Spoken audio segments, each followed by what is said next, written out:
Yeah, it's so lovely to meet you. I know. Whereabouts are you from? I'm from South Africa. And yeah, I guess that, but whereabouts in South Africa? Well, I grew up near Johannesburg. Oh, A small well, I say small, it's an industrial town near Johannesburg, but I also lived in Paarl in the Cape. oh right. Yeah, for many years. But Oh, and I also lived in the UK. oh, you did? Yeah, and but just before we started talking, I got a message from David Peden, and he said to send you greetings Oh, yeah, from. because he's down with K-Pap, isn't he? He's He's down. down, yeah, yeah. Yeah, I had yeah, it. I had a little interview with him as well because I couldn't miss that he's in South Africa and not talk to him. yeah. So my wife's from Durban. Ah, Yeah, okay. so she's from Durban. So I used to go out there quite a lot on holiday. I danced a couple of times out there.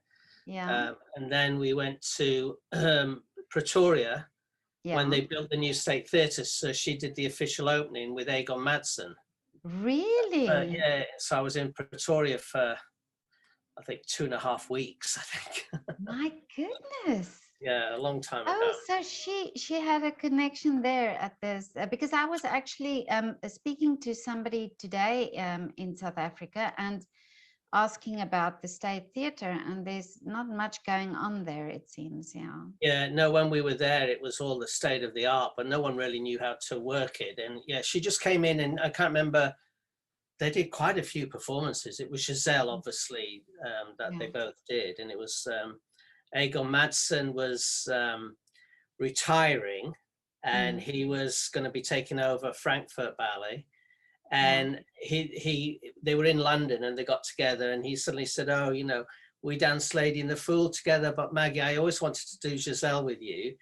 And then suddenly this happened, and so Maggie said, "Well, don't hang your shoes up yet. Come and dance." I think about 6 shows or something in Pretoria. Really Yeah, yeah, yeah, amazing. yeah, So yeah. does she have this real Durban South African accent? Well, she left it when she was 16 to go to the Royal Ballet School. So she Oh, left, I see. yeah, a long Okay. time ago. Yeah, Yeah. yeah, yeah. My goodness. Oh well, but I'm so happy to speak to you, and thank you so much for giving me the time. But That's, I'm so in about this project that that I did over lockdown, and now I'm doing the interviews, and I'm so interested to talk to ballet dancers also, and with you as well, with your being director of the company, how you managed over this period, because I mean it wasn't very easy for dancers especially. right. um, just a lot of luck, a lot of love and dedication from the community. As everybody else, we had to stop mid-season, so we sort of, the company performed. The last time they performed was the January, and then beginning of March we had to sort of like cancel the rest of the season. But the first thing we did was we guaranteed and made sure that the dancers were fully paid and everything Oh, till the okay. end of that contract. Mm. And then we moved forward into what was our 30th anniversary. I had put what I thought, obviously I'm biased, I thought was a great season for Yeah. the anniversary. And we went, well, it's not gonna happen, but in January we'll be able to get back and do so. I started, first of all, again, we were so, it was so amazing the way everybody pulled together, sort of our donors, our extended family. We started off where we brought back only 12 dancers, and we had them in 2 separate pods. But again, we paid the dancers, even if they weren't part of that 12, we paid everybody in their full medical insurance all the way through. We said till January, and we were paying like 75% of their basic union contract. Wow. For everybody. And then in January, of course, we're all going to get together, the full company, and we're going to, go forward. And January was coming up fast, and I had to then say, we're going to still have to do everything digital. So I basically looked at the fall, and the first 3 programs, I really did only sort of like highlights. So the first one, we did highlights of some of the ballets by Sir Frederick Ashton, by Sir Fred, because the company's really reputation is known because of Sir Frederick Ashton's ballets. I kind of Oh, introduced really? them here. And so in a way, Sir Fred gave the profile of the company. So, you know, Margaret and I were able to stage a lot of that. And then the next program was a Balanchine one. And then we did one complete piece. It was only 5 dancers, but Peter Darrell's Othello, and then some pas de deux from Sir Kenneth and things.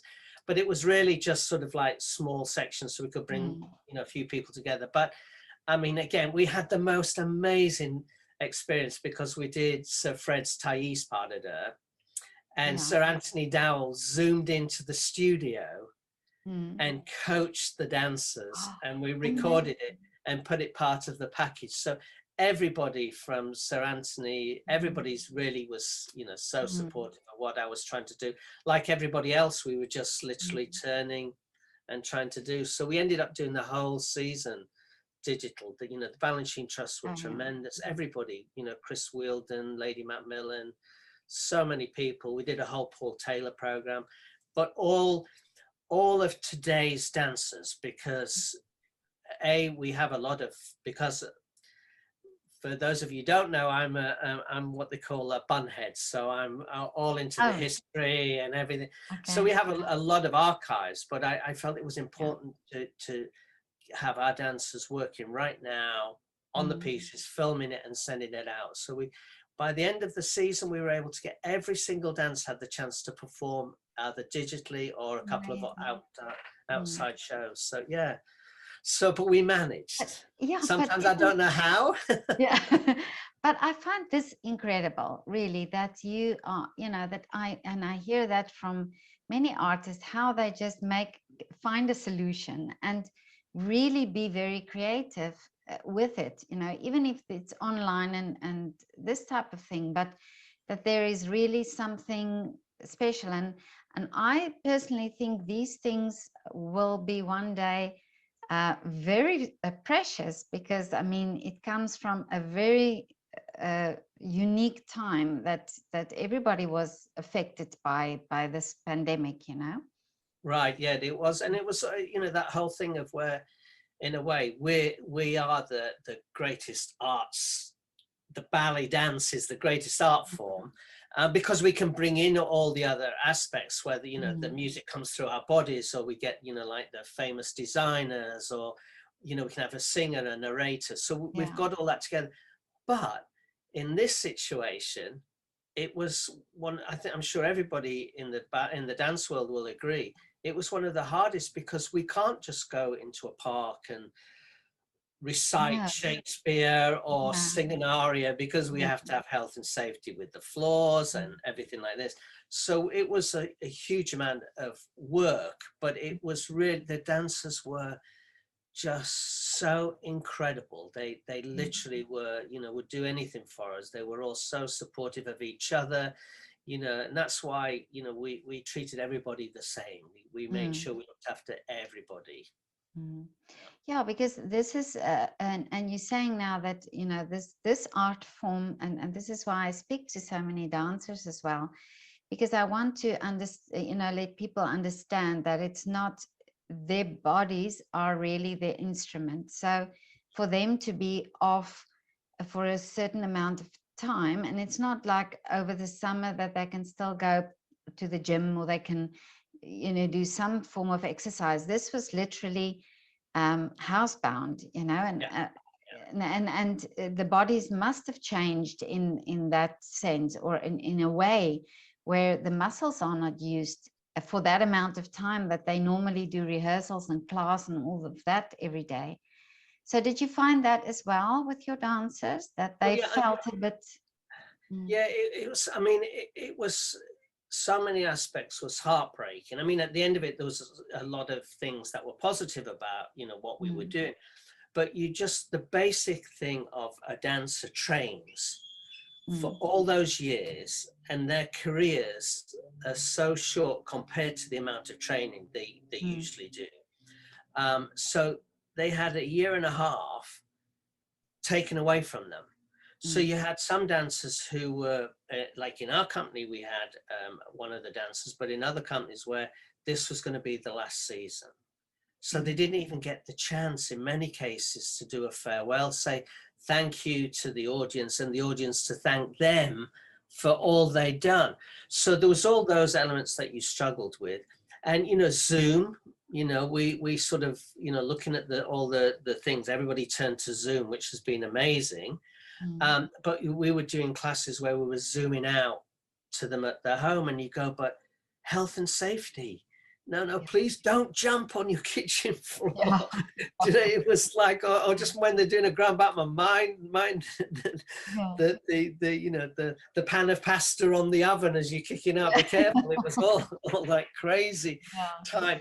And as we started to come back here personally, we were sort of had the one class where we had the teacher, and we zoomed to two other smaller spaces.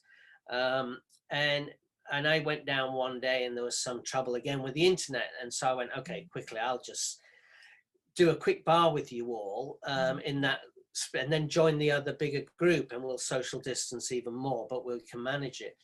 And you're going like, that just some of the basic things were slightly missing, and you're going, it's not their fault. They've not had the teacher there, they've not had. And so, you know, we were very much conscious of trying to rotate and do that. And again, we're still faced with it now, because we've got to then come back to do a full season. So we've got to be equally careful on just re-engaging the great thing about a dancer is the muscle memory. But there's nothing like a teacher being there to say, no, do this slightly, you know, counter pull, whatever you would do. So that area is still a little bit, you know, not a worry in a sense. So we've got to be aware of how we nurture them back into being back ready to perform a full season. Yeah, because I spoke to a ballet teacher who actually teaches like the junior company, a transition company, basically. And he said that, you know, for them to come back, you know, they just couldn't, you just couldn't let them suddenly jump because of that they didn't have the exercise over the time. And, you know, for people from the outside, you don't realize this. You don't realize the very complicated things that these dancers have to deal with. It's not just like, okay, now I'm back in the studio and it's all business as normal, you know? Yeah, no, it is. I mean, it's the factor of, you know, we had to go slowly. And you look at the students. So, you know, with our studio company, you know, I had the opportunity, it was a very small stage, but we were able to perform outside. So I gave two of the programs to the studio company because we were filming on the main stage. But you've got them there and you go, well, no, what can we do because they haven't had pas de deux lessons. So therefore they haven't been working on that. They've been working on upper body strength, but that's different than when you've got it. So we had to do everything very carefully, you know, so we didn't put any extra strain on the bodies of them. And it was that even with the main company, you know, at what point were they going to partner each other? At what point? And you have to, each person, you have to respect their feelings and so we had this thing where, they would private message me, they would send me an email, I'm happy when everybody else is to start partnering, and I'm happy to do, and then no one knew, and then one day I just go, okay, let's go for it, let's start partnering now and things. So it was we learned a lot by it. But it does that sort of that whole year and a half out of a young dancer's training or a professional dancer's career has been stolen from them, really. And it's that thing of we are, you know, that, like you said, rightly so, that the body's the instrument. So with these fine athletes, well, you know, we've got to nurture that. And a lot of places were opening up for the athletes, but they weren't necessarily saying the arts needed that as well. And I'm also thinking about this, and it's the same here with the musicians, but I'm thinking about these young dancers who are you know, have finished their training, like you say, and then transition to a company. So there's a usual route that you take. So you finish your last year, and in that year, it's usually audition time where they move around and they start auditioning. So this time in the pandemic, that was not possible. So what do companies do, like yourselves? Because you know, you have to, these dancers have to get work, or and for companies like yourself that are financially also you know, maybe not in the situation to offer the contracts that you probably would have. Right. Mm. Well, I think that from a lot of people in the US, a lot of the directors, and certainly the feeling that we had was that in a way you normally there's a small turnover or something within the company, but because of this scenario, so we basically offered everybody their contracts back, which meant that the dancers who were, you know, as an apprentice didn't get chance to move up. The studio company didn't get chance, so there was like a sort of like a stop in the transition period. And with some of the auditions, a lot of people, we did a couple of auditions via Zoom, but like for instance with the school and for our summer program, there was about, I think it was about 9 companies held sort of auditions. And if, say, for instance, Sarasota Ballet, we held an audition for the summer programs in our studio, you know, masks, social distance. We had somebody who then had, we had it zoomed at the front, and then an iPad of somebody going around. And then there was sort of like the school directors and directors all zoomed in and watched. And then there was the way of picking that way. And then it happened in, you know, in Boston, they did the same. And then we observed the students that were there, and then we were able to sort of look at that. And that's a little bit what some of the companies started to do, because, you know, the auditions are like, you know, I think it's the worst part of my job. I hate. Really? I hate auditions. And I just say to everybody, you know, I appreciate, before we start, that you've shown interest in our company. And no matter what, I want to see, you know, obviously technique, but I want to see artistry. I want to see personalities, all like this. And at the end of the day, it's one person's opinion. So I'm this, like, you know, strange English chap over here. Don't take any notice. It's just one person's opinion, and each company's different stuff, because you've really got that sort of like 1 hour, 45 minutes, 2 hours to decide how they would fit, and you're kind of like guiding their, and it's a horrible feeling to, you know, then I'm going like, you know, what I see fitting for my company is different from somebody else. The main thing is still love the art form and show you love it. And I know it's a difficult scenario, so I get sort of very hot under the collar with things. But it's amazing how you do it like that, because I think it is daunting for, you know, for these young dancers to come out of the school and no, they don't have the experience yet so much, and to get into a company and do an audition, I think it must be daunting. Yeah, it's very hard, because, as I say, you want to do your best, so you run, you know, but you know, people forget that you also got to think. Now, when I say, because I say obviously artistry, because I'm very much into that, you need your technique, but the artistry, you know, especially for, you know, a lot of the ballets we do with, you know, also Fred's upper body and you know, being real people when you're on stage, there's all that side to it.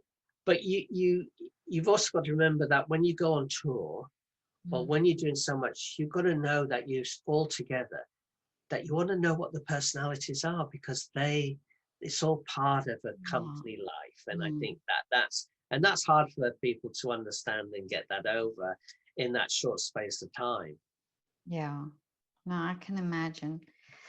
But tell me, in America now, how is ballet valued on or art overall? I've spoken to musicians as well and conductors in America, but what is the feeling about ballet?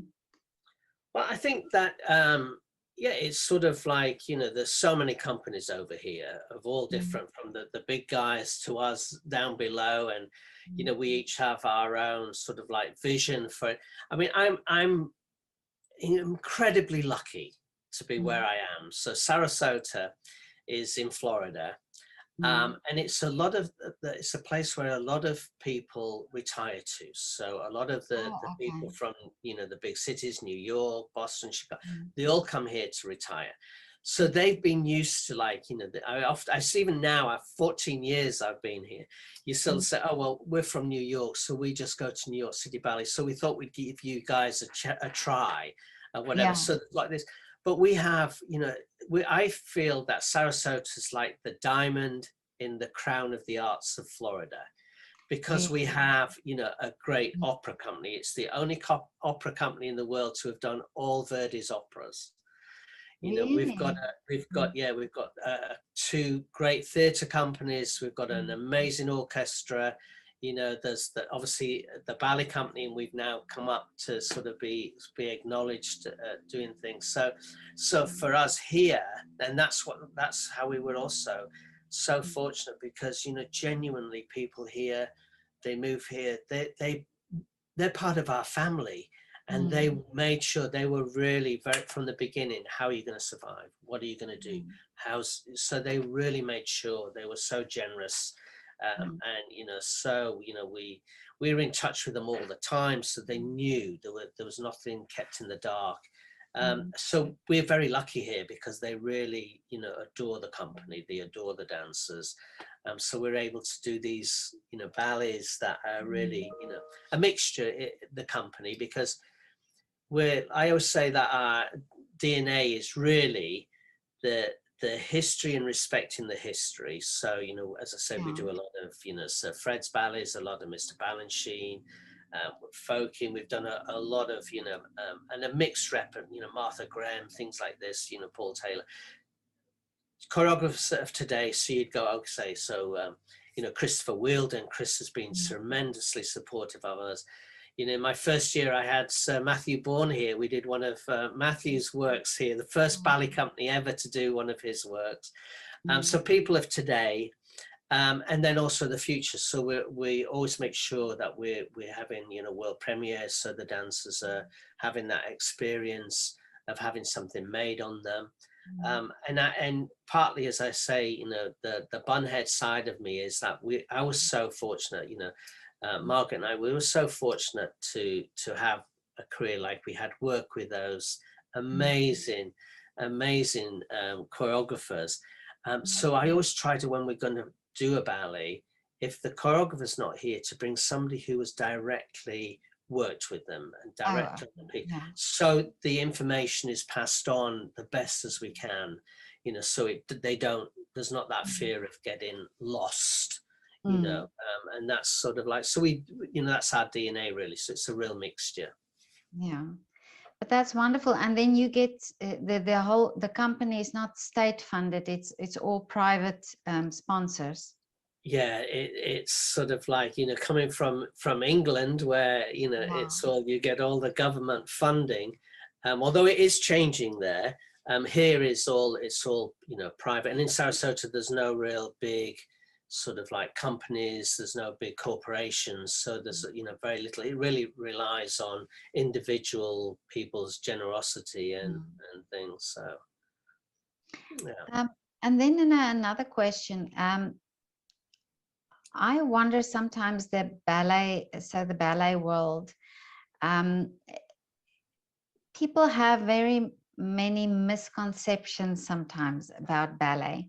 People who don't visit the ballet often, or I think even people who do visit the ballet often don't know the inside really of the ballet, unless you have some sort of connection with the dancer or so.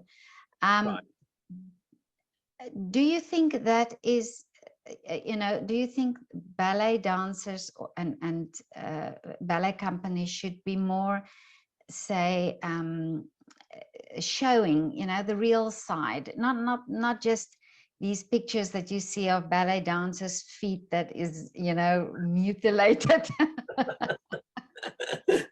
Yeah, we've all got. It's like the extreme that they always show, but you know that there's more of a reality, you know, of really what it's like, and what the dancers and what the dance. So you talk about all these choreographers, but you know, if you're not really a dancer and you understand exactly, but that there's more communication, say, to the with the audiences, not just from the stage, that the ballet, but then behind the scenes, basically. Yeah, I mean, that's really sort of, for instance, you know, all along, I mean, you know, when I did dance many years ago, you know, it was great to go into the schools, and Yeah, yeah, I always used to go, okay, so there's always that one, in those days, there was that one boy or that little group of guys who are going like, oh yeah, yeah, why we sat watching this, and, you know, all the stigma that comes with it. And I go, okay, so, you know, come up and do this, or, you know, well, my dad said, and I said, okay, so go home tonight and ask your dad to get your mum there and tell her to, and I'd lift the girl on one arm above my head and say, so go home and ask your dad if you can do this with your mum. That's amazing. Or, you know, I'd like jump really high and they go, oh my, it's like, so yeah, there's, I loved all that side of it. Here, what is, again, it's that still that amazing thing of when you bring people, and we do this as much as we can, into the studio to watch yeah, them not, it's sometimes training in class, but really starting to do the rehearsals. So, and you start seeing that, you know, the way how strong the guys are, or the you know, just the athleticism of it all, and then the quality. So we try to do that, and that's the best thing. So as much as we can, we try to get out into the community. But it is that, I mean, there's been lots of things that have, you know, kind of adhered us, you know, the ballet to, you know, like, you know, obviously the big film and musical Billy Elliot, yeah, you know, did a lot for us. It was sort of like, for me, it was always difficult to watch it because it was very much like my upbringing. really, Yeah, like from, you know, sort of like, you know, my father never admitting what I did everything for me, had 4 jobs, but never told anybody, never liked to come and watch me dance or perform. He'd go and watch, you know, Margaret the night before with her partner David Ashmole, and he'd go, oh, David was so great. He'd see me do exactly the same thing as David the next night and go, okay, son, see you later, and he'd go away. So there was all that side of it. So it's sort of like, yeah, those things did a lot for us. But it's just that going out into the community, and letting them see that it's not all, you know, what you see on stage is the final thing, but all the heartbreak, all the sweat and tears that goes into it, and just that pure strength. Or, you know, it's a difficult challenge we always have to make it. yeah. The ballet, you Especially know. for boys, I think there's still such a misconception of boys dancing, you know, Yeah. and even in this time, and that you think that it should not be anymore, but still there, you know, there is this misconception of a boy dancing. Oh So, yeah, you know, sort of. But, and, you know, when you, I mean, I sort of like, I loved it. We, you know, we were doing one production with Adam Cooper. We were doing a production, and one of the cast members was married to a very famous Arsenal and England football player, Lee Dixon, who was like one of the hardest men in British football. And he would just come and he'd go like, I can't believe what you guys are doing. I went, yeah, you know, you kick a ball around a little bit every day. You maybe do a match on a Wednesday and a match on a Saturday. We're doing 8 shows a week. yeah, Move it to the next play. And I said, somehow the zeros yeah, on the end of the check is quite the same. exactly. It's like amazing, you know, and it's great when you, again, you have like those big sort of, you know, stars, these big, you know, people who come and they appreciate what we're doing. They also give us a bit of an uplift. Yeah. But listen, Ian, I want to ask you one more thing. What is your wish, and how do you see the future now after this pandemic for dance and for your dancers and your company? Well, I think that from a business model, it's going to be difficult this Yeah. next year. But I think that we've shown how we've been able to just, literally, if we came across a roadblock, we'd go around it. And I announced the season quite early on, and because it was really that thing of going like, we need something. We've got to just go ahead. The dancers need it, the audience need it, and I put together the season a little bit at the beginning where maybe only 2 ballets and a pause, but then going to in March next year we're going to be doing a full-length world premiere by Sir David Bintley. Amazing sets, commission score, and the biggest thing we've ever done.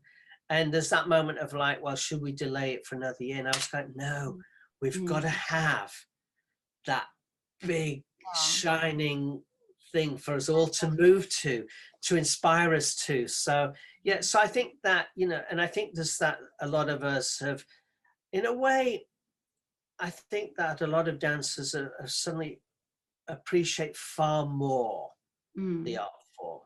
And I think that, I've got this, and I'm not going to be disappointed. I know at this moment, I love where, you go as an audience member, you go into the theatre, you go quiet, the lights go out, and I can't wait for that, because when the curtain goes up, the electricity from the audience who've been waiting for all this time, and the dancers who've wanted to perform in front of somebody, the electrical charge is going to be tremendous. And that's all we need, is that big energy right at the beginning.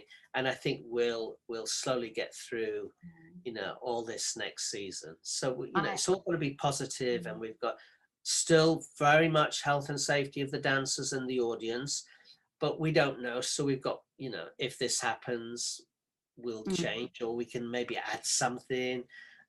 So we're just so looking forward to it. I totally agree with you. I think we should celebrate all these first concerts, first performances. It's a really exciting, because it's worth it to do it after all this time. Yeah, and just that thing of having. Although in this scenario, our first program doesn't have, in this small theatre, we don't have the orchestra. But again, that moment of getting the orchestra back with us, and they're just, when I see some of the musicians, we're just going, oh, we just can't wait for, we did our gala this year. We did it's the only time the dancers performed in front of an audience. We're in the biggest theatre with only about, I think in total it was about 300 people. Only 200 came into the theatre to watch in this vast stage.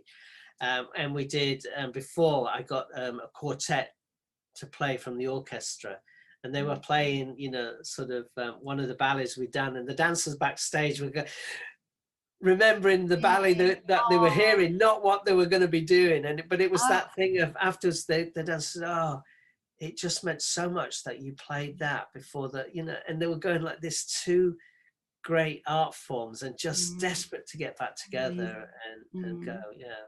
So. Oh, this is amazing. But Iain, it was so lovely to talk to you, and thank you so much for all this wonderful insight and experiences that you had over the time. And please, I would so love to follow what you are doing. And so if there is anything, coming up, and because I have this platform, The Artist Voice, where I do short little Zoom interviews with artists for next concerts and performances coming up, promoted. So if ever, if you have a premiere or anything that you would like to, or live streaming or something that people can know about, then just let me know, and we can have a quick 5-10 minute chat about it if you want. Yeah, perfect. I mean, because that's one of the things that we've found which was amazing. As I said earlier, sort of the companies, really known for doing Sir Frederick Ashton's ballets. But we sort of like, we did such a mixture, but the comments was, well, we've heard about you, we've read about you, now we've seen Really? you, but now we want to see you in live. And you know, it Yeah. was like, you know, Australia, South Africa, Japan, all, I mean, it was like every state in America, somebody tuned into it. So the response was like, so we've got to Amazing. try and somehow keep that connection with all those new Exactly. people who are interested. So Yeah. that's another whole nother challenge in a way, Mm. is how we can, you know, present a full season in person, but also keep connected with all these new I, sort of yeah, friends and things. I think it's amazing because it's like you say, with this type of, with the streaming, now you can connect with people from different countries as well, you know, and they can see it. Yeah. Yeah, yeah. So, but yeah, that would be so great. So please let me know, and then we can quickly catch up for a. I'm a night owl, so you can. All right. Okay. So, because You can where are you now? You're in Vienna. in Vienna. All Yeah, right. yeah. So 6 hours difference, I think, the time. Yeah, yeah. So that's why I'm saying you can I'll be awake whenever you you know, when it's a late, when you want to after work or something. But that Okay. would be great to follow you and your everything you do. So now and again, please let me know, then we catch up with that. Especially Okay. when there's a live streaming or something, and I can promote it then on the artist voice as well. Yeah, we sort of like are gonna try and do a sort of like some of the sessions of coaching in the studio, some of the Oh, dances and okay. things, and we could, you know, we'll be doing that, Yeah. so we can let you know things like that, which are Yes. like, Oh, that would be yeah, amazing. yeah. Yeah, So definitely. Good. perfect. But it was Right. so lovely. And whenever you're in Vienna, Well, please let me know. I Yeah. will, but of course you've got to come over here. You've Oh, got to I come would over love to to. the States. I've never been in America, but I would so love Oh, to come. really? Oh, Yeah. yeah, yeah. No, it's sort of like Uh, yeah. Now I good. would Well, absolutely love to come. Yeah. yeah, well, it'd be nice to meet up, and thank you for thinking of me to come on this. It's been a Yeah, joy. no, really, it's so lovely to. I've heard from you of you, and this is why I just thought, well, I'll give it a try and see if you'll speak to me. Oh yeah, yes, yeah. It's like, well, we should maybe do something. I'm in my office at the moment at work, but I was going to try and do it at home, because then you'll see, as you know, sort of my collection. So I have like Oh this yes. whole, I have catalogued over 3,000 books on dance.